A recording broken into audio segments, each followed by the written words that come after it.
Hello সবাইকে, আপনারা সবাই কেমন আছেন? আশা করি সবাই খুব ভালো আছেন। আমার আজকের ভিডিওটা শুরু থেকে শেষ পর্যন্ত দেখার আমন্ত্রণ জানিয়ে আজকের ভিডিওটা এখানেই শুরু করছি। সকালবেলা ঘুম থেকে উঠে একটু ভাত ভাজি করে নিচ্ছিলাম। ভাত ভাজিটা মূলত কালকের অনেকটা ভাত ছিল, ভাবলাম ওইটা একটু গরম করে নেই। আর হচ্ছে শ্রদ্ধার বাবা যেহেতু সকালবেলা আজকে কিছু খাবে না, কয়েকটা রিপোর্ট আছে ওগুলো করবে, তাই আজকে হচ্ছে একটু ভাত ভাজি আর আলু ভাজি দিয়ে সকালবেলার খাবারটা খেয়ে নিলাম। তারপরে হচ্ছে একটু দুপুরবেলা একটু মিষ্টি কুমড়া আর পাবদা মাছ ভুনা করব সরিষা জিরা বাটা দিয়ে। আজকের মূলত খাবারগুলো এগুলোই, কারণ হচ্ছে বাসায় বাজার বলতে কিচ্ছু নেই, আর বাজার করাও হচ্ছে না, আর একদমই সময় নেই বললেই চলে। আর সময় না থাকলে বাজার করব কিভাবে বলেন? আর সময় না থাকার কারণে বাজার যেহেতু হচ্ছে না, আর এগুলো খাবারও কিন্তু খাবার না আর খারাপ না। আর মিষ্টি কুমড়া কিন্তু আমার অনেকটাই পছন্দের, আর এই মিষ্টি কুমড়াটা কিন্তু অনেকটা মিষ্টি ছিল, আর মিষ্টি কুমড়াটা বেশি মিষ্টি থাকার কারণে কিন্তু খুবই ভালো লেগেছিল। যাই হোক, মিষ্টি কুমড়া আমি ভাজি করে নেব। আর এখানে আমি জিরার গুঁড়া দিয়েছি আর হলো একটু মরিচের গুঁড়া দিয়ে এই ভাজিটা একটা করে নিয়েছি, শুকনা শুকনা করে ভাজিটা করে নিব যেহেতু। তারপরে একটু হচ্ছে পাবদা মাছ রান্না করব। আর শ্রদ্ধার বাবার বন্ধু আসছিল, ভাবছিলাম যে উনি মনে হয় ভাত খাবে, ওই জন্য অনেকগুলোই মাছ রান্না করেছিলাম, কিন্তু আসলে উনি ভাত খায়নি। আর আজকে আমার ভাস্তিটাও চলে যাবে, আমার ভাসুরের মেয়ে আসছিল, ও আজকে চলে যাবে।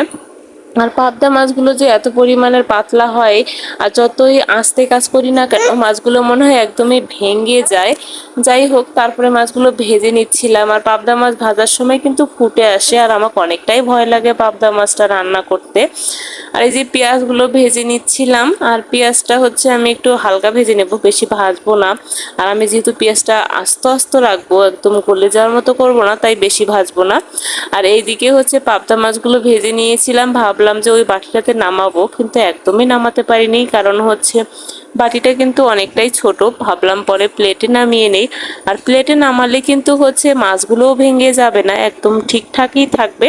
তাই ওইটা ভেবেই হচ্ছে ভাবলাম যে না, আমি প্লেটেই নামিয়ে নিব। এদিকে হচ্ছে যে সরিষা বাটা দিয়ে যে পাবদা মাছটা ভুনা করব, সেটাতে আমি একটু মরিচের গুঁড়া দিলাম আর একটু হচ্ছে মশলার গুঁড়া দিলাম। জিরাটা যেহেতু আমি অল্প একটু বেটেছি, আর শিলপাটাটাতে বাটতে কিন্তু অনেকটাই কষ্ট লাগে। আর একটু মশলাটা কষিয়ে নিচ্ছি, যখন তেলটা ছেড়ে দিল তখন হচ্ছে ঝোলের জল দিলাম। আর সরিষা কিন্তু খুব একটা বাটা মানে ভাজা যায় না, না হলে তিতা হয়ে যাবে। এদিকে মাছের ঝোলটার জলটা ফুটে উঠলে মাছগুলো দিয়ে দেবো। আর এই পাবদা মাছগুলো দিয়ে কিন্তু বেশিক্ষণ জালও করা যাবে না, মাছগুলো একদম ভেঙে যাবে, তাই না?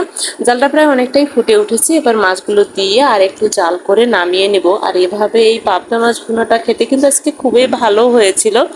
আর শ্রদ্ধার বাবার একটু সমুদ্রের মাছ ছিল, সেগুলো দিয়ে আজকে আমরা দুপুরবেলার খাবারটা খেয়ে নিলাম।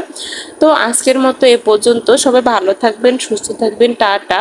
এই কামনা করে আজকের ভিডিওটা এখানে শেষ করছি। আর একটা কথা, আপনারা আমাদের জন্য অনেক অনেক দোয়া করবেন আর অনেক অনেক আশীর্বাদ করবেন, এই কামনায় আপনাদের কাছে করি, এই আশাটা আপনাদের কাছে করি।